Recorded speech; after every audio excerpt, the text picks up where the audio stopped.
Update dyan sa impeachment dahil sa nagsisimula na ngayon yung 20th Congress, meron na palang draft resolution na may pumirma ng 4 na senador na ito ay para ituloy ang impeachment case kay BP Inday Sara kahit may desisyon na ang Korte Suprema. Ang 4 na ito ay sina Senador Risa Hontiveros, Francis Pangilinan, Tito Soto at Bam Aquino. At sila ay umaasang may iba pang pipirma para masimulan daw po ang impeachment. May petsang iniligay August 6 ang itinakdang araw para talakayin ito sa open plenary session kung anong gagawin sa impeachment complaint. Sen. Ay, hindi ko maintindihan yan, Jen, Nelson, dahil sa... Ibig ba sabihin kung may pumirmang 4 o kaya may nakakuha pang 4, 8 o nakakuha ng 10 halimbawa.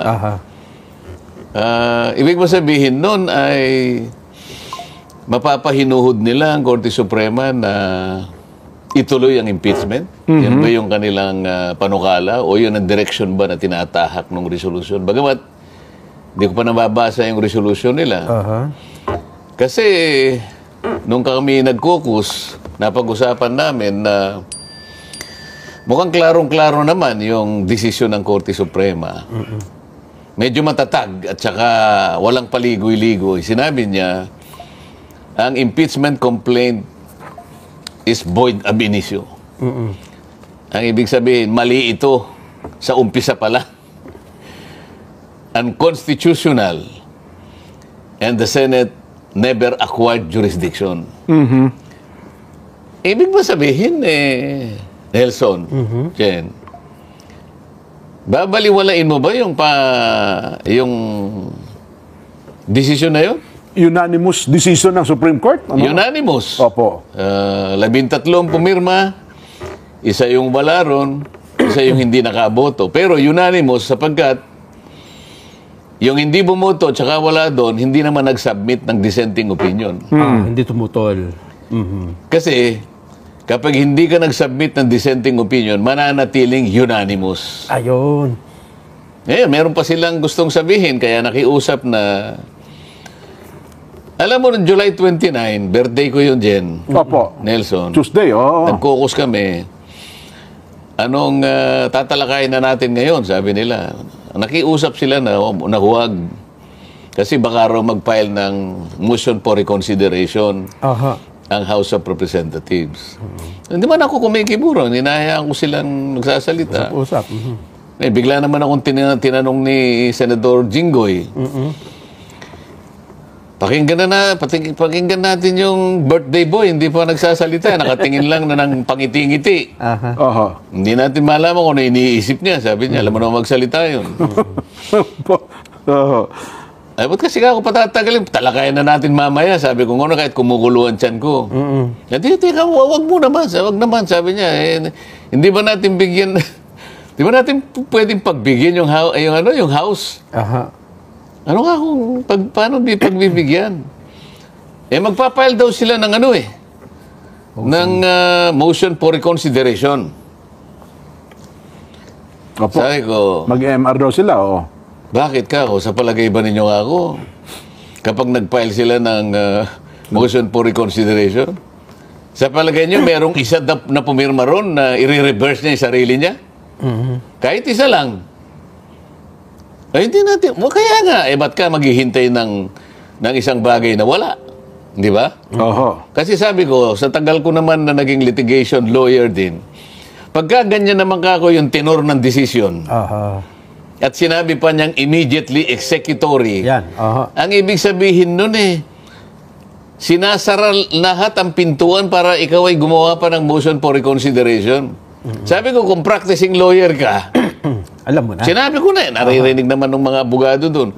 Kung ikaw ay isang practicing lawyer, isinara hindi lang pinto, pati bintana, isinara na para gumawa ka pa ng anumang aksyon, para humabol ka pa doon sa desisyon na yun. Isip-isipin mo. Void ab initio. Unconstitutional. Sabi niya gano'n. The Senate never acquired jurisdiction over it. Tapos, Immediately executory. Unanimous. Ewan ko kung sino matibay-tibay naman ng dibdib ng abogado na pupunta ka pa ron o palagay mo na lang. Palagay mo lang, nakakuha ka ng isa. Dalawahin mo na kaya. O gawin mo ng, ano ba yung majority ng 15 sila? 8, ano? Opo, 8. Nakakuha ka na ng 7. Hindi mo pa nakuha yung majority. Opo, wala, kulang pa rin. Yun lamang isa eh. hirapan. Oo. Yun lamang isa eh. Baka mabigat yun. Totoo nga. Sino sa kanila ang i-reverse niya yung sarili niya sa harap ng kanilang pagkakasundo? Isip-isipin mo, bawat isa sa kanila, isa yung kaisipan. Nakita nila eh. Totoo po. O nakakuha ka ng 7 halimbawa, marireverse. Hindi. Hindi pa rin, oh. Para ma-reverse mo yun, 8 makukuha mo. Isa nga, hirap ka na eh. Oho. Ano pa hihintay na? Nag-speculate naman kayo. Hindi ka, kaya na yun, pagbigyan mo na. Ganun ba? Pagbigyan mo na. Opo. O sige, yung isa, August 4, sabi nga, hindi, August 11. August 6 daw po na Hindi pagkasunda. nga, makinig muna ka. Opo, oh. August 4, Lunes ata yun eh. Opo. Ade, tumawad yung isa. Hindi nga kasi, baka nga mag-ano ng motion for recon eh. Pwede ba kanyang August 11? Oho.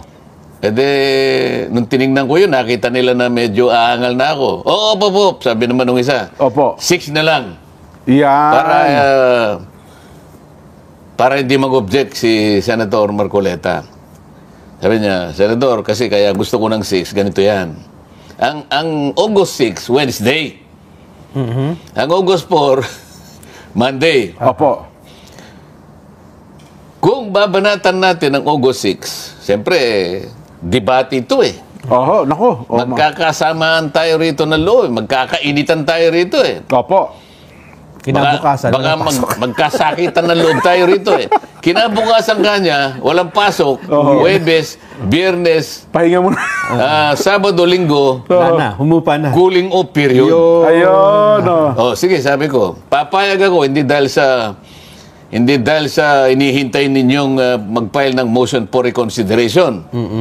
Mas gusto ko yung sinabi niya na cooling off period. Kaya napunta ng August 6. Ayun. Yan ang tunay na pangyayari dyan. Yun pala. Bagamat tayo ko sabihin ito dahil caucus, kasi naman yung isa doon, makalain mo nagpa-interview, binanggit niya, kanina nga kanya, kung di ko napigilan, kung di ako namin napigilan, gusto niya, i-dismiss niya naman kanina kanyang, yung July 29. Aha. Nakiusap kami. Hindi niya dapat binanggit kung... Ayun. Oho. Sana man lang tayo, hindi tayo nagbabanggit ng pangalan. Dahil hindi niya nagbanggit ng pangalan. Opo. Dapat walang ganun. So, yan ang tunay na pangyayari dyan. Kasi naman, San, ako, meron na kasi mga taong nagpapalakas ng loob na. So, no? Dati po, retired associate justice, taga-Supreme Court po sa dati, na kung ano-anong kinakatiwan. Sabi nga namin ni Nelson, sige, tanggapin na natin. Halimbawa, hindi siya retired. At halimbawa, nandun siya, miyembro siya ng Korte Suprema ngayon. Bumoto siya ng kontra doon sa kung siya 13, 14 man, hindi pa rin maninaig yung kanyang gusto, di ko ba, Sen? Kung isa lamang siya sa tumutol at 14 pa rin Wala nga kumontra, unanimous nga. Itong ngayon Walang kumontra, unanimous. Merong hindi bumoto, hindi ko alam kung ano yung kayang dahilan. Opo. Yung isa naman wala dito, kaya dalawa yung wala. Kaya lang kahit hindi ka bumoto, basta nandun ka, o kaya nag-participate siya kahit na sumlang, Opo. pwede siyang mag-file ng dissenting opinion. Ayun, opo. So, ibig sabihin, hindi siya magiging unanimous kasi nag-file siya. May dissenting opinion. Pag hindi ka nag-file, unanimous pa rin yun. Ayun. Kaya kung... Ang kaso dito, Jen, merong may dissenting opinion, kaya lang retired justice na. Yun ang pinaghihimutok na marami. Pasensya na po kayo, retired associate justice na po, nag-dissenting opinion, na hindi po niya matanggap ang desisyon ng majority ng kataas-taasang hukuman. Alam mo, Jen, Opo. siyempre, may magre-retire Opo naman. Kasi merong retirable age naman sa ating kataas-taasang hukuman. Yung high court natin, parang hanggang 70 yata dyan, ano? Apa. Kung tama ako. So, pagka magse-70 ka na, sayang mo sa gusto, ikaw ay Retire. magre-retire. Matanda. Di ba? Ngayon, hindi ka naman binabawalan na magpahayag ng sarili mong opinyon. Lalo na nga yung mga iginagalang dati dyan, sapagkat yung iba riyan, naging Chief Justice pa ng ating kataas-taasang hukuman. Yung iba naman, mga senior justices ng kataas-taasang hukuman, na hanggang ngayon ay talagang kinukunan ng opinyon, sapagkat siyempre marami pa rin ang naniniwala na may kakayahan silang magpahayag ng kanilang sariling opinyon. Opo. Sapagkat importante namang usapin ito na kinabibilangan ng nating lahat, interesado ang lahat sa magiging kaganapan ng isyong ito. Opo. Kaya lang, nakalimutan nila, Jen, isa na lang ang magsasalita yung Supreme Court eh. Opo. Binigyan ka na ng pagkakataon na magpahayag ng sarili, pero hindi magkakaroon ng impluwensya yan dun sa sinabi ng Korte Suprema ngayon. Yan nga. Hindi mababago yun dahil sa kung ikaw ay retired Chief Justice ka, nakapagbigay ka na ng opinion mo, okay na yun. Pero sana, kapag nagpahayag sila ng sariling opinion, hindi sana sa paraan na magsasabi sila na maaaring magkaroon pa ng parang pagdududa Opo. ang ating mamamayan sa katatagan ng ating mga institusyon. Yun, tama Yun ang kayo. dapat napakaingatan natin. Kasi kapag nagpahayag ka ng opinion, at yung opinion mo na yon ay bordering na doon sa maaaring pagdudahan ng kakayahan ng isang bahagi ng ating pamahalaan, sa akin palagay, hindi tama yun. Lalo pa nga kataas-taasang hukuman sa, di ho ba? Oo. Sa lahat, may pananagutan lahat ng mamamayan na panatilihin na matatag Opo. ang mga institusyon natin. Maaari kang magpahayag ng opinion mo, pero hindi sa paraan na maaari mong alugin yung pundasyon ng isang Yan. institusyon. Tama. Halimbawa, yung Senado. Oho. Ngayon, kinukutya lahat. Maaring kutsain ka pa rito eh. Alam mo, ang pinag-uusapan ngayon, akala mo napunta na dun sa isa lang na yung desisyon na lang ng Korte Suprema ang gusto nilang bigyan ng emphasis, Nelson, Jen. Opo. Pero yung isa pang importanteng issue, di ba palagi natin sinasabi rito, pag-usapan muna natin kung naitawid nyo na ba yung impeachment na yan doon sa Senado ng 20th Congress. Aha. Wala pa settlement yung issue na yun eh. Hindi na re-resolve ba yan eh. Kaya kung ako lang ang siguro, halimbawa, nag-motion to dismiss ako halimbawa. Opo. Mr. President, I move that the impeachment complaint of the Vice President be dismissed on 2 grounds. Oho. Halimbawa. O hindi yun na pa namin tinawid eh. Yun ang una. Pangalawa, yung desisyon ng Korte Suprema. Wala tayong jurisdiction. Yun, ang mabigat. Opo. Di ba? Hindi mo na itawid. Wala kang jurisdiction eh. Oho. Namatay on, nakapag-initiate kayo. Okay, nandun ako. Nakapag-umpisa kayo ng initial proceedings sa impeachment complaint in the 19th Congress. Pero lahat ng aktibidad na to, lahat ng proceedings, nagsimula in the dying days of the 19th Congress hanggang sa maibaon noong June 30 Oho. this year. Tapos. Ngayon, sino magsasabi sa akin ngayon? Hindi kanya namatay. Opo. Naitawid namin. Ipakita mo muna na naitawid mo. Ayun. Huwag niyong kakalimutan, mayroon pang isang issue. Opo. Kaso nga pag ito nang pinagtutulungan namin na desisyonan, yun lamang ng Korte Suprema na gusto nilang ituloy. Kagaya na yung 4 na Opo. resolusyon na sinasabi mo, 4 na pumirma sa resolusyon. Di parang nakakalimutan na naitawid na pala. Yun O na nga po. hindi. Yun muna yung unang issue. Yun muna yung unang issue. Oho. Kasi, Parang nako-cover up eh. yun na nga po. Ang sabi nila kasi Nelson, Sen, para daw magkasintahan eh. Sinagot daw siya ng babae, pero walang closure, bigla naghiwalay. Hindi daw pa pwede magkaroon malaman ng closure? Mag-usapan lang kung talaga ititigil ba o hindi. Yung Yun daw di ba, para may isang magkasintahan. hindi nga magkasintahan yan eh. Awayan nga eh. Ano ba? Engagement na niya nangyari. Ang labo naman ng halimbawa. Ganun o. Ang halimbawa. Oho. Kasi nagsimula na raw po yung Hindi ka niya sinagot, binasted ka niya. Nagpipilit ka lang. Ganun ba? Yun ang tamang Ang halimbawa doon? pagbibigay ng halimbawa doon. Binasted ka. Binigo ka. Hindi ka pala pinaporma, no? Hindi ka pinaporma. Hindi ka nga naka-first base eh. Natapos ka agad eh. Tapos nagkakanap ka closure, hindi pala naging kayo. Akala mo naging kayo, pero hindi pala kayo. Yun ang Maghanap akala ng mo. closure na hindi pala Oo. kayo. Hindi pala naging kayo, naghanap ka ng closure. Inakala niya kasi, Inassume. na girlfriend niya. Hindi. Assuming lang pala yun. Napagkamalan niya na yung pagkakasabi sa kanya ay pagsagot ng oo. Oo. Kasi ang sinabi daw po, ewan eh. Samantalang ang sinabi niya, kung talagang lilimiin niya, maghanap ka na lang ng iba. Ayun pala. Oo. Oo Kaya nga. nga natapos na ng June 30. Pipilitin mo ngayon na pag-uusapan. Sinabi na nga ng Korte Suprema sa kanyang pagdidesisyon, the Senate never acquired jurisdiction. Tapos. Ngayon, yung bang apat na senador na pumirma ng resolusyon.